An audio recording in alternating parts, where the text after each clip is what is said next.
we love to be able to work, and I mean, taking people of color out who've never had an opportunity to be in the woods or have never felt that that it's for them. We love that opportunity to be able to provide that experience and say, hey, no, it's here for everyone. And you have a place in the woods as well. All right. Well, thanks so much for joining me today, Cody. I love what you guys are doing and would love to learn more. And sure, Chris, I wish he was here as well, but thank you for representing both of you guys at Adventure Explorations. I'm really interested to dig right in and see when you guys started and what was the inspiration behind starting. Yeah, absolutely. So Chris and I partnered up and started Adventure Explorations. The official launch date was March 15th, 2020. And so you really couldn't have planned probably a worse time to make a company. But we'd started the process of trying to figure this out through the winter, through January that year. And then we're like, people really need to get outside. And this was pre-COVID anything. We just knew like, hey, this is a great opportunity. And really people just need to continue to go outdoors and experience what these trips are. And so we started it in March, and then everything shut down right away. And we weren't able to run a trip. I don't think we had our first trip until July of 2020. And so we wound up being quiet. But before that, Chris and I had worked on a project at a resort locally, and I was running a department as the outdoor activities director there. And so we really saw a need to take all the programs we were running at just that resort and be able to open them up to the public. And that South Central Pennsylvania really has a ton of great activities to be able to do outside, and they're great for kids, great for families, and also are just super convenient to the DC market, the Philadelphia market, the New York market. And there really wasn't anyone in the area who was doing these activities in the way that we really think it should be done, where we're taking care of clients, we're running trips privately, and everyone walks away with a great experience. And we were talking the other day with Chris and I were talking, and really said like, we don't really care what activity they choose ultimately. Like, we're glad they just chose an activity, and we have 7 different activities we're doing in order to be able to appeal to the majority of individuals out there. There's something for everyone. Yeah, absolutely. I love that you mentioned this on your website, on your video, that you have 100 miles, 10 million people within 100 miles Yeah, of your absolutely. destination. So the amount of people that you can serve and enable them to get outside, explore, uh, and sounds like through a very custom experience where, whatever fits right for them, they come out and explore nature, whether it's paddling, cycling, uh, or all the other things that you offer. So you mentioned 7 different things. So what are some of those like human powered, especially outdoor recreation things that you guys offer? Yeah, so we're doing kayaking, rock climbing, hiking, biking, fly fishing, skeet shooting, and sporting clays.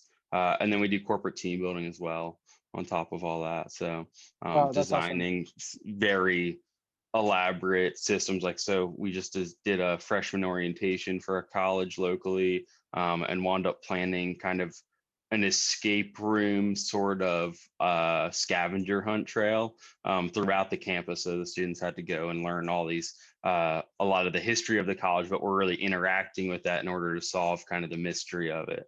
Yeah, we do a lot of different things. So it's crazy. That's super cool. So are you based in, is it Boiling Springs or Lancaster? Where's the, Yeah, we operate mobily, so we have an okay, office that we're really never in Boiling Springs, okay. and then we've got what we call the rig, which is a all outfitted FJ Cruiser, and typically we are working out of there, and Oh, so that's we perfect.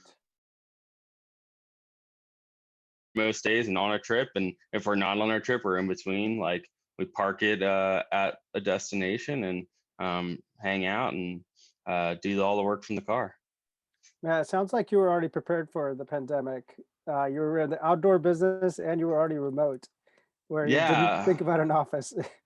No, yeah, we didn't I mean, we were lucky, like we just didn't have even we had our small office, but Sure. as far as like we weren't really locked into the real estate, we knew we didn't know enough going into starting the business to really stamp our spot and be like, this is what we're doing, this is where we're going. We learned so much. And then from the research that we were doing with COVID, we were writing white papers and just learning so much about what people were going through and what those behaviors were and how then we could react to that. And not from a business strategic side, but just from a human side of how get Hmm. like what is this behavior and how can we be able to support people? Like what do people need? And then how do we make these experiences safe? Is outdoors safe?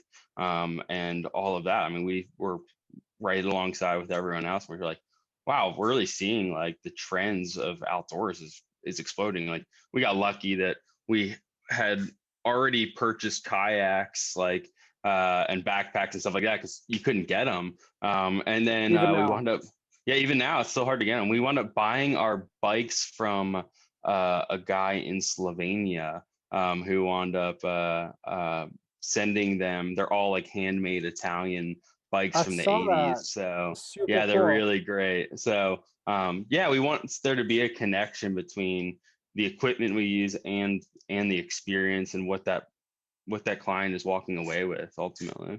So Very cool. So I'm really curious to just if you can give me a summary of some of your research, because I know the impact of the outdoors and the quality it has on the quality of life in my personal life. I find a lot of physical and mental balance and strength in by being outdoors. But what was some of the stuff that you guys found through some of your research that kind of core pillars, if you will, or highlights yeah, you'd like to yeah, share? absolutely. So I think one of the pieces we've just seen is that mental side that there is this piece of how do we de-stress from the world and just be able to be present in that moment.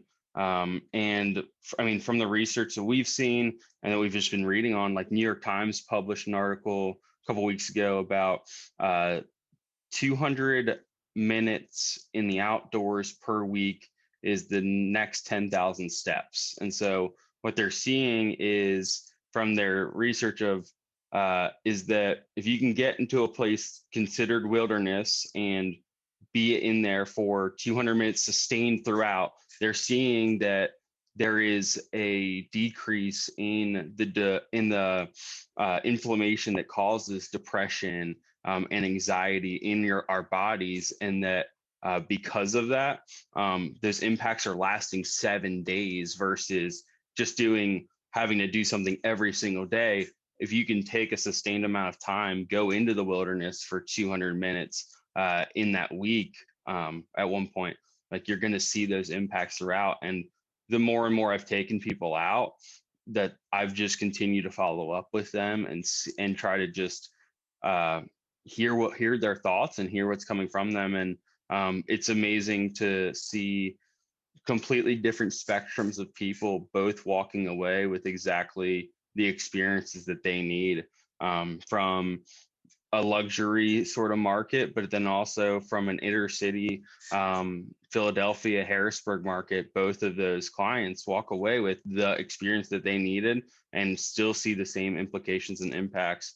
And this goes all the way, even from we've seen it in age wise, like bringing a child or a young, like a youth out into the woods has that same impact that I've been taking um, 70, 80-year olds out in the woods, and they're getting exactly what they need. And we provide that experience for them, of, okay, how do we do this and in a safe way and manage it? But they walk away and go, oh my gosh, this is amazing.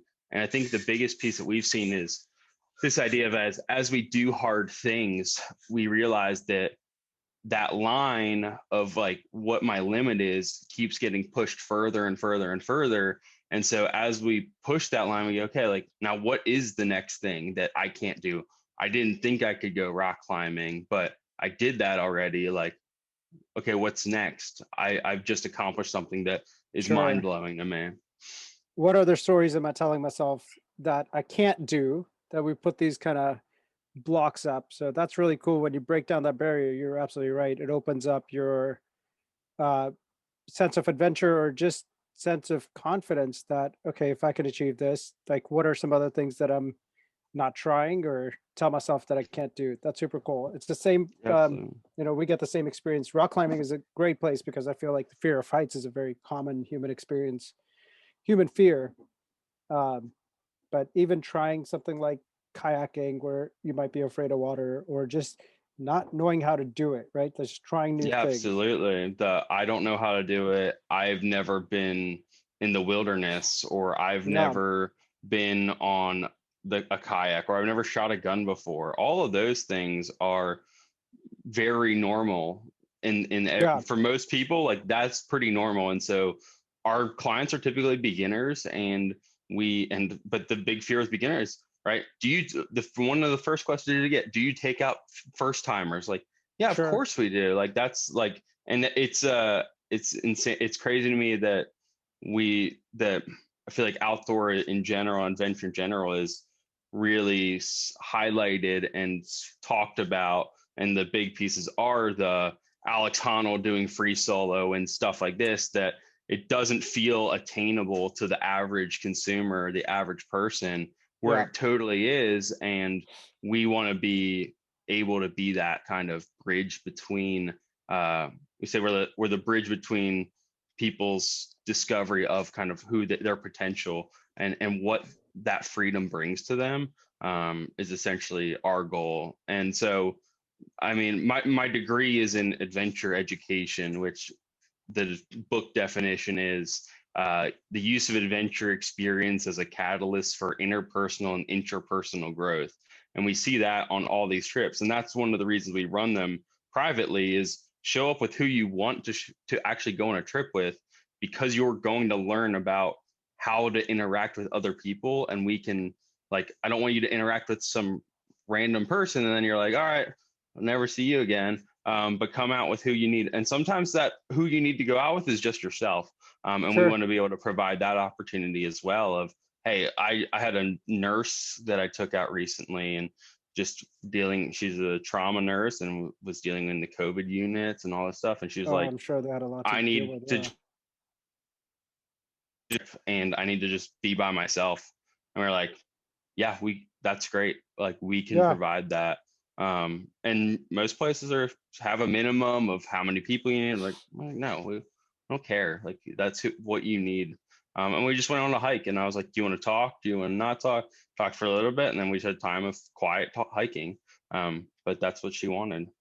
It's incredible, a silent hike, what it could do for you. I think a lot of people are uh, maybe intimidated by meditation or feel like they can't do it, but I see the same benefit of taking a silent walk, in the woods, and you're with your thoughts, and things are going to bubble up. Maybe you Absolutely. do something with it, maybe you don't, but that's really cool that you guys enable that and offer that individual level, uh, comfort, because a lot of times people don't have a friend to go with, and a lot of times people don't have that other person that I feel like a lot of people get into the outdoors because somebody else guides them through that, either a friend or a family member or whatever that might be. But that's really Yeah. cool that you take those barriers out and enable people to come out however they want.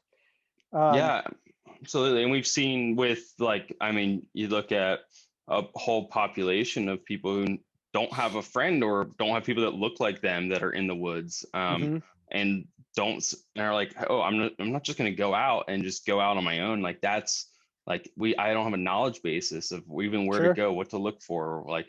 And What apps to so use, how to find we trails. are Yeah. able to. Absolutely. So we love to be able to work, and I mean, taking people of color out who've never had an opportunity to be in the woods, or have never felt that it's for them. We love that opportunity to be able to provide that experience and say, hey, no, it's here for everyone. And you have a place in the woods as well. Yeah. That's incredible. Especially when you get So them, like, I had a group out that I just got out of the city recently and never been in the woods ever. And we get to a place and they're like, it's the only place that I know in the area that like you can find complete silence when the trees are like, when the leaves are on, like everything is blocked. You can't hear a car, you can't hear a train, you can't hear an airplane. And they're like, this is weird. Like I've never been outside of like the city or anywhere that I've experienced like this level of quiet. And I was like, yeah, it's like weird, but it's so And good for amazing. us.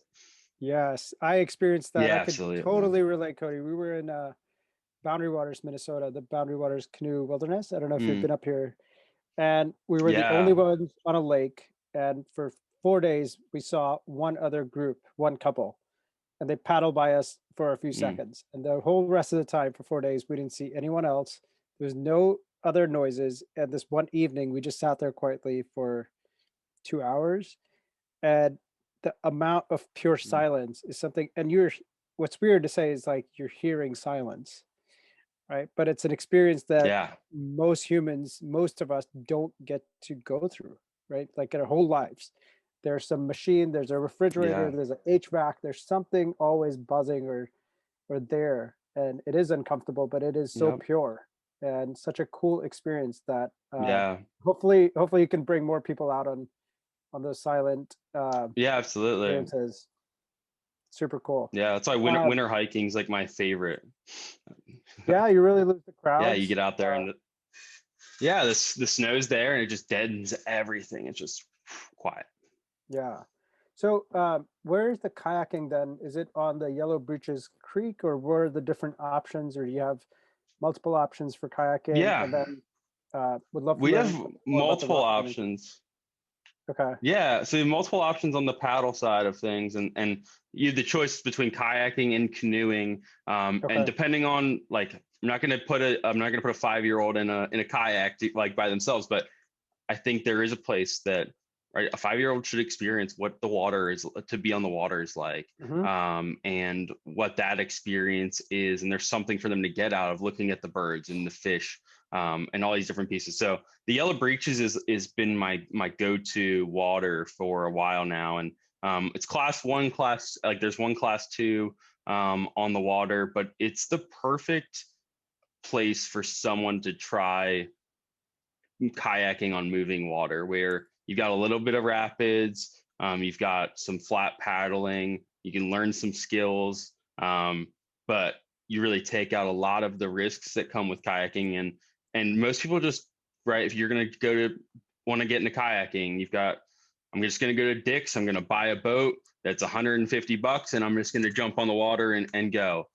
But no one really understands the risks that come with one being in a sit-in boat, then two not wearing a life jacket or PFD, not wearing a helmet when you're actually trying to do these, and then it's that interaction with water. Like, how can we go from using kayaking as a means of transportation and instead look at it as a means of play? And so Hmm. we can surf in the water, we can catch eddies, we can boof, we can do these different things that people are like, oh, it's a high level kayaking piece. It's really not. It's just it's like riding a bike. Like I can go ride a bike or I can go play on my bike and enjoy something Yeah, differently. absolutely. And so that's kind of how we bring our kayaking out, is it's more of a playful experience. And that's, it's hard to get people to understand what that is before they actually experience it. And then once they do it, they go, I got it. That was totally worth it. That's completely different than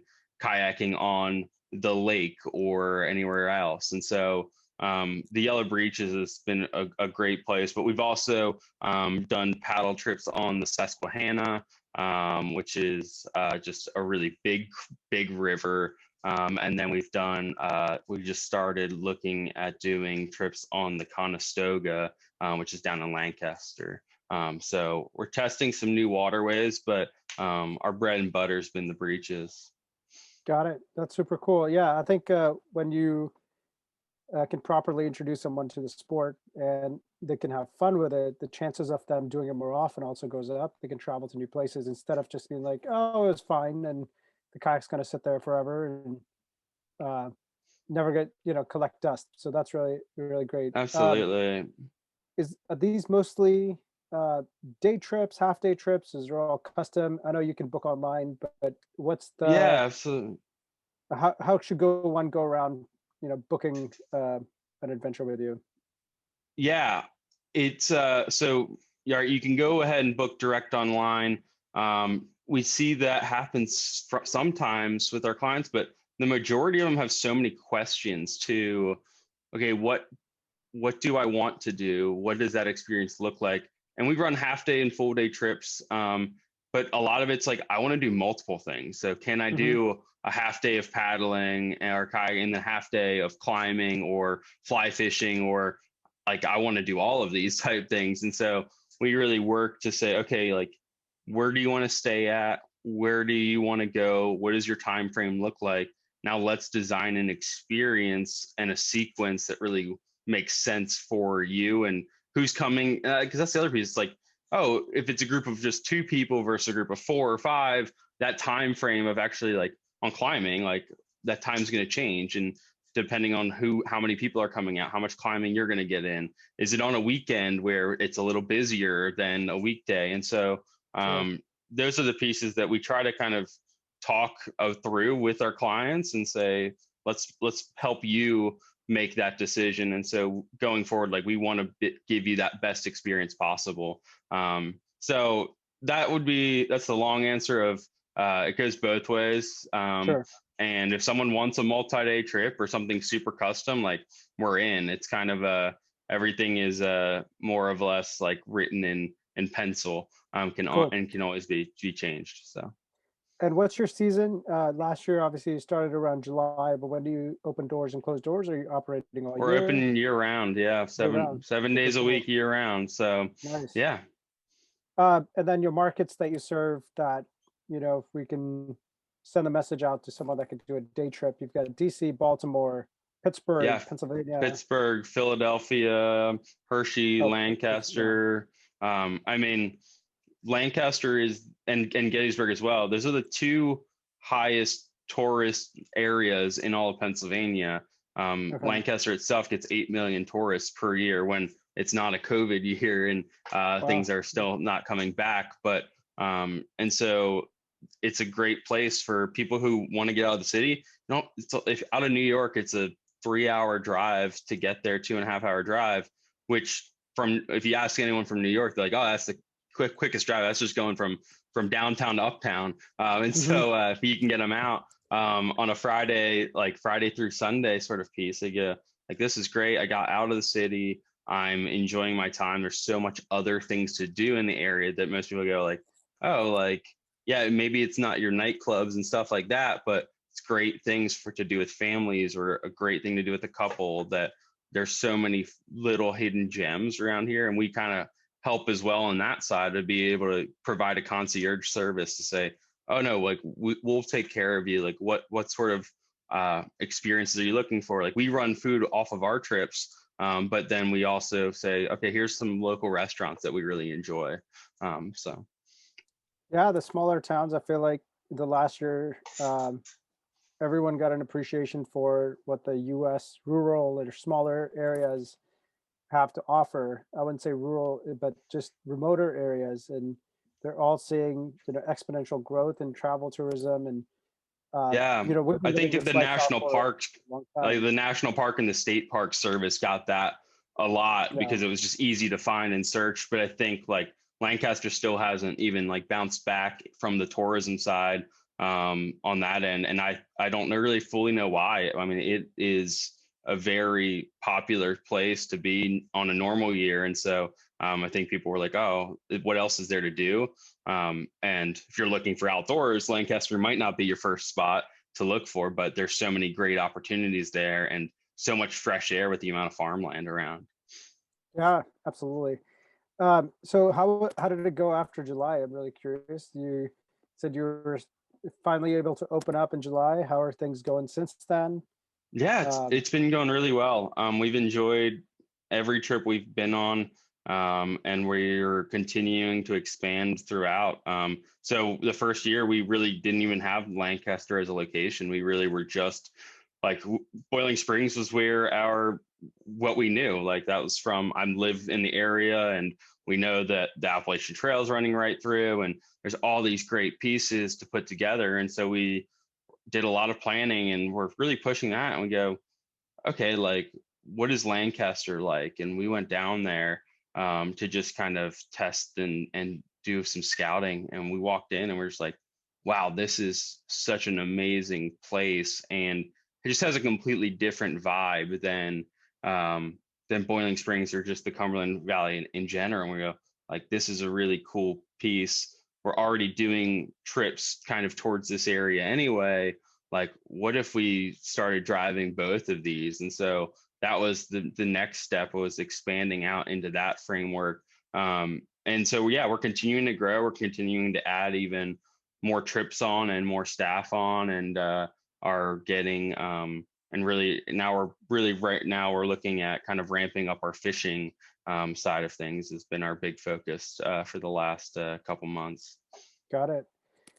You know, um, I would be lying if I knew a lot about the outdoors in Pennsylvania, but I would love to learn a bit more about some, you know, I wouldn't say top things to do, but maybe your favorite outdoor things to do in Pennsylvania. I know you know the Lancaster and Boiling uh, area, but as a state, what are some things that Yeah. most people don't appreciate about Pennsylvania, or Yeah, that you like to do?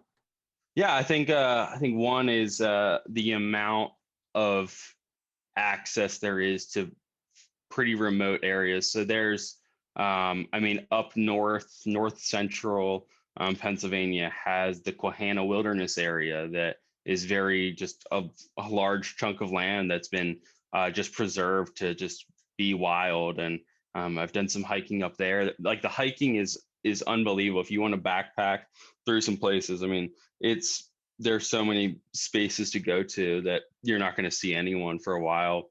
Oh wow. One of my favorite spots, I mean, I had a hard time for a while. I wasn't a skier, and being on the East Coast, typically skiing is terrible in Pennsylvania because it's just a sheet of ice the whole time. Yeah.